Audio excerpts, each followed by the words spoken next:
Įmonės istorijoje buvo įvairių etapų ir greito aktyvaus augimo ir sunkiau išgyvenamų laikotarpių.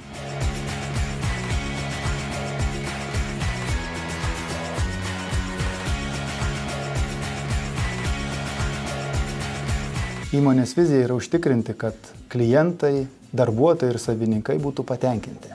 Taip, yra nelengva suderinti šitos 3 dalykus.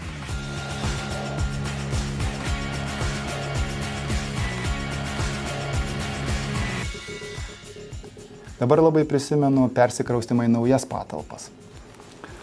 Tai buvo kokybinis šuolis mūsų įmonės gyvenime. Nuo tada pradėjome skaičiuoti krovinius tūkstančiais. Na, o kai kur buvom pionieriai rinkoje. Pavyzdžiui, kombinuotas vežimas per Frankfurto oro uostą ar konteinerių aptarnavimas mūsų terminale. Dabar jau tai įprasta paslauga, bet kažkada mes buvome pirmieji.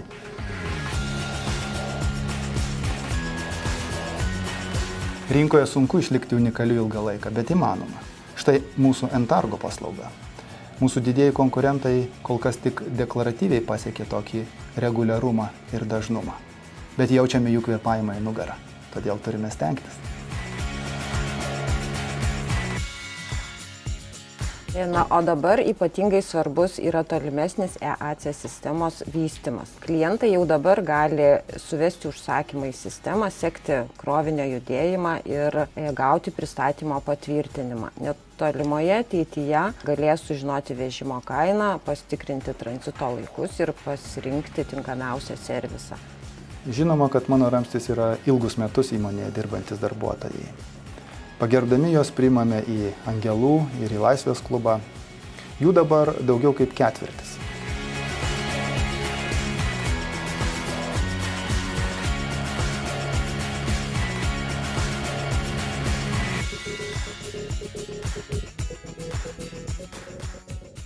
Šį klausimą pats esu savo ne vieną kartą uždavęs. Kodėl 10 metų pradėta 15? Gal iš tikrųjų, gal todėl, kad geras kolektyvas, gera aplinka, tiesiog aš čia jaučiuosi gerai.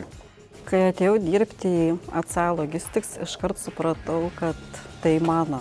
AC Logistics dirbu 15 metų, patinka tai, ką darau, patinka atmosfera, patinka darbo kolektyvas.